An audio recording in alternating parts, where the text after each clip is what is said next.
volta, né? Eu estou de volta. Retomei aqui, tá, gente, as atividades, houveram aí uns percalços no caminho, mas tá tudo resolvido, então voltei, tá bom? Voltei aí para trazer conteúdos para vocês, conteúdos que possam trazer aprendizado, desenvolvimento, né, transformação, tá bom? Principalmente aí para você, filho de narcisista, né? Só quem sabe o quão difícil é lidar aí com os processos, né, com os desafios e com as descobertas, né, do transtorno. Bom, enfim, dito isso, eu já peço aí para você dar o seu like, compartilhar esse vídeo, ativar o sininho para saber quando sai vídeo novo, tá bom? E hoje, o que eu quero conversar um pouquinho aí com vocês? Eu quero trazer algumas informações, né, que filhos adultos de narcisistas precisam aí saber. Então são coisas que vocês, filhos adultos, que descobriram talvez o narcisismo dos pais agora, na vida adulta, né, precisam aí compreender, tomar propriedade sobre o assunto, certo? Então é sobre isso que a gente vai falar nesse vídeo. E a primeira coisa que eu queria conversar com vocês é sobre o cair da ficha, né? Vou usar esse termo aí. Como assim, Gabriele? O cair da ficha, né, gente? Às vezes você descobriu só agora, né? Você não lidava bem aí com sua mãe, por exemplo, né? Tinha aí vários conflitos e diante de várias informações, né? De vários conteúdos que a gente vê por aí, de especialistas da área, sua ficha caiu e falou, talvez seja isso, né? Talvez a minha mãe tenha aí o transtorno de personalidade narcisista, né? E agora? Quando a gente descobre isso, é um mix, né? De várias emoções, de conflitos, vem a negação, não, imagina, minha mãe não é narcisista, né? Não é bem assim. Mas conforme você vai ouvindo as pessoas dizerem sobre as características, né, sobre as falas, você fala, opa, será? Então, quando se é filho de narcisista, né, um dos processos de cura interior é a gente começar a descobrir nossa real essência, nosso eu verdadeiro. Por que eu digo isso?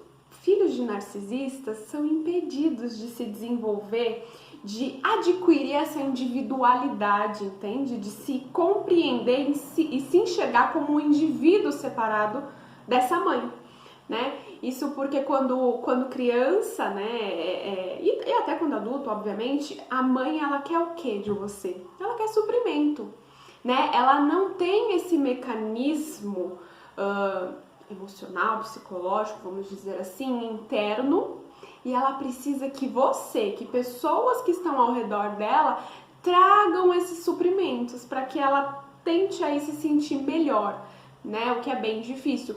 Então, diante disso, ela acredita o quê? Que você é uma extensão dela, tá?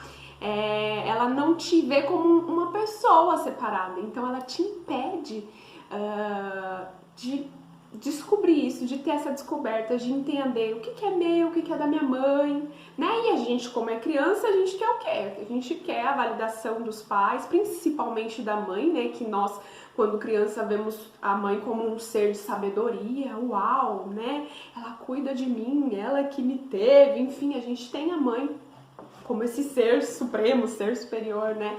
Então a gente acredita em tudo que foi ensinado na nossa infância. E aí, quando a gente amadurece, quando a gente cresce e descobre o narcisismo, a gente descobre também que tá tudo ali, ó, sabe? Tá um emaranhado. E a gente precisa começar a olhar para dentro e tentar fazer essa separação. E aí? O que é meu? O que é da minha mãe? Quais são os meus valores? Quem sou eu, né, de verdade?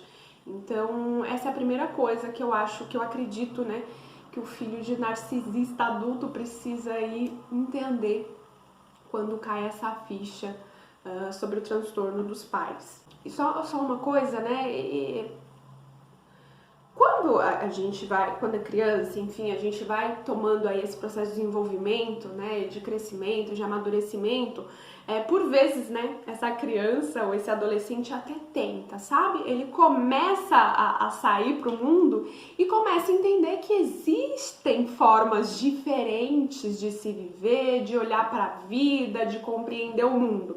E aí, a partir disso, ele começa a tomar suas próprias decisões, né? Só que como filho de narcisista, o que a mãe faz? Ela, opa, volta pra mim, né? Não tem isso não, de tomar suas decisões, de ter suas opiniões. Você tá aqui meramente para me servir, para trazer suprimento para mim. Então, né? Então a criança é reprimida, né? Às vezes é punida quando ela tenta sair disso, quando ela começa a olhar diferente, a ter suas próprias opiniões, né? Por isso que é bem complicado esse sair do casulo, sabe? Tá? Outra coisa, eu vou dando uma olhada aqui, tá? Porque eu anotei algumas coisas para não esquecer de falar para vocês, né? Então tem a questão da dependência, né? E isso, gente, essa dependência que eu falo aqui, tá? Ela vai além da dependência de uma criança por um adulto. Quando criança, nós precisamos que alguém nos alimente, nos troque, né? Nos dê aquele apoio para começar a andar, e enfim. É além disso, tá? Vamos colocar assim, na adolescência e na vida adulta, nós nos tornamos dependentes dessa mãe, porque o que ela nos diz? Que o mundo é algo ruim, que as pessoas, as pessoas são falsas, as pessoas são ruins, né? E diante disso, o quê? A gente só confia na mãe. Uau, se o mundo é isso, se o mundo é tão perigoso assim como minha mãe diz, um ser em quem eu confio, né? É porque é verdade. Ela tem experiência de vida, ela é vivida, então ela sabe dos perigos lá de fora. E aí, né, nós acabamos ficando com o quê? Com aquela insegurança de ir pra vida, de ter a nossa independência financeira, de ter outros relacionamentos, porque a gente fica com esse medo, né? Afinal, nós fomos treinados para ser dependente daquela figura. Por quê? Porque ela precisa do tal do suprimento, não é verdade? Então, toda vez que você tenta ir para o mundo, ela te puxa de volta. E aí, querendo ou não, a gente acaba aí criando uma versão de mundo onde a gente deposita toda a nossa confiança nessa mãe, né? Outro fator, né, que filhos adultos aí precisam tomar propriedade, se dar conta, né, é a dificuldade em tomar decisões, tá? Foram treinados, né, esses filhos são treinados aí a seguirem o que a mãe ou o pai, enfim, o familiar narcisista diz, né? Então aquela persuasão, aquela manipulação. E aí, quando você percebe, você não consegue tomar decisão. E às vezes, quando você acha que está tomando decisão por si, se você para se autoanalisar, você consegue perceber que às vezes não. Foi toda uma manipulação lá atrás para que você agisse, né, dessa determinada maneira, tá? Vou dar um exemplo aqui para ver se fica claro para vocês. Então, vamos dizer que vocês decidiram mudar de profissão, né? Então lá já adultos falaram, nossa, eu não tenho prazer com o que eu faço hoje, né? Eu quero mudar. Aquele seu eu real começa a te dar sinais, olha, o que você gosta realmente é X e não Y, né? E aí, como todo filho de narcisista, né, ele vai lá, conta pra mãe, comunica, porque é um ser que a gente confia, né? A mãe. Então a gente acha que é a única pessoa em quem a gente pode realmente confiar, né? Afinal, o amor de mãe é incondicional, não é isso que a gente aprende?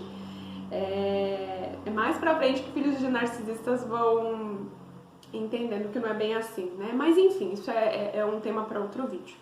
E aí você fala, olha, mãe, decidi mudar pra carreira X. Ah, mas carreira X é difícil, ganha pouco, né? Carreira X não vai dar o dinheiro esperado. Enfim, não sei, por algum motivo ela vai te dizer.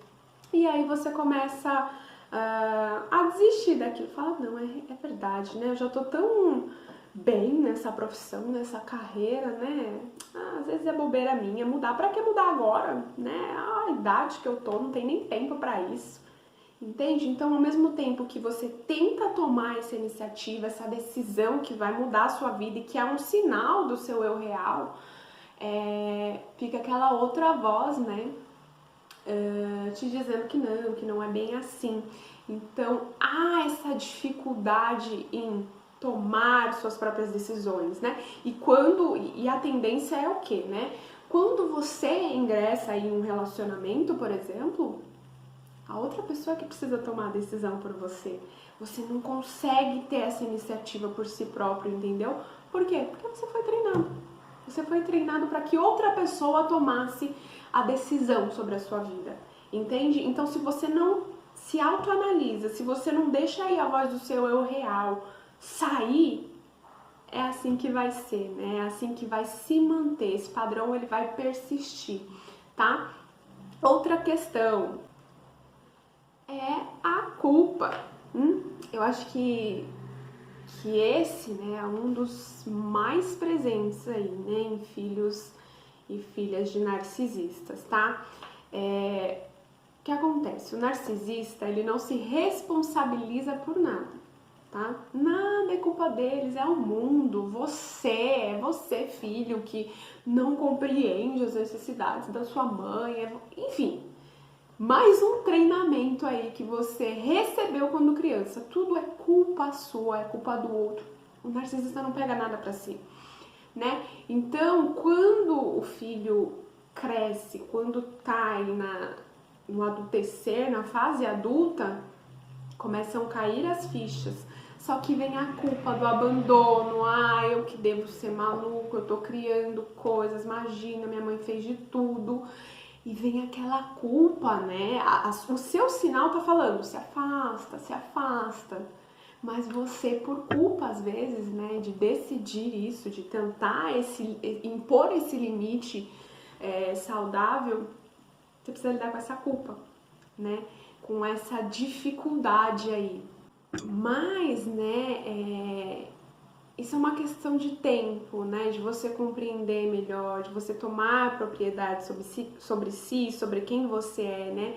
E uma das outras culpas que vem é quando você começa a tomar a propriedade sobre você, sobre o seu eu real, né? Vem aquilo. Uau, por que eu não tomei as rédeas antes? Por que eu não ouvi a voz do meu eu? Né, gente, quando criança, a gente ouve a voz daquela pessoa que tá ali como nossa cuidadora, né? Que nos gerou, né? Então, você não tinha propriedade daquilo, né? Quando criança, a gente não tem essa reflexão de entender.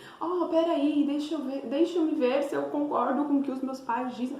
Não, né? Você tá ali para ser cuidado, educado, a maneira deles, até porque aí você aprende a forma de enxergar o mundo com eles, né? Quando a gente começa a se desenvolver, que a gente para olhar, né? Então, primeiro, não se culpe por não ter visto antes, não se culpe porque o insight ocorreu só agora, né? Antes você estava perdido, né? Tava ali com os olhos tapados, tá? Então, não se culpe por isso. Até porque, né, quando se trata aí de controle da mente, que é o que os narcisistas fazem, né? A culpa é do manipulador. Que culpa você tem, entendeu? Então compreenda o seguinte, né? A culpa não é sua, tá? Você não tem culpa alguma, tá? Mas enfim, é um processo que todo filho vai precisar lidar, porque ela vem. E aí cabe a você. Eu quero a culpa de hoje estar me afastando, de falarem, dizerem que eu estou abandonando minha mãe, ou eu quero a minha saúde emocional naquele tumulto todo, naquele conflito todo. E aí a gente precisa escolher, tá? Lembra aquilo de tomar a decisão, é sua oportunidade de começar a tomar suas decisões, né? Tudo na vida tem o ônus e o bônus, e aí você precisa colocar na balança e falar, e aí? Qual que eu quero lidar, tá?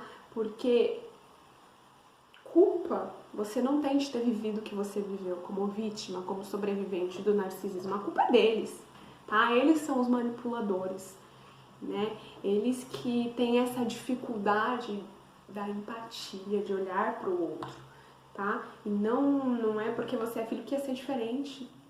É um distúrbio no caráter, sabe? É um transtorno de personalidade. A personalidade deles, ó, sabe? Falta algo ali. Entende? Então não é culpa sua. Tá bom, gente? É isso. Até o próximo vídeo. Tchau, tchau.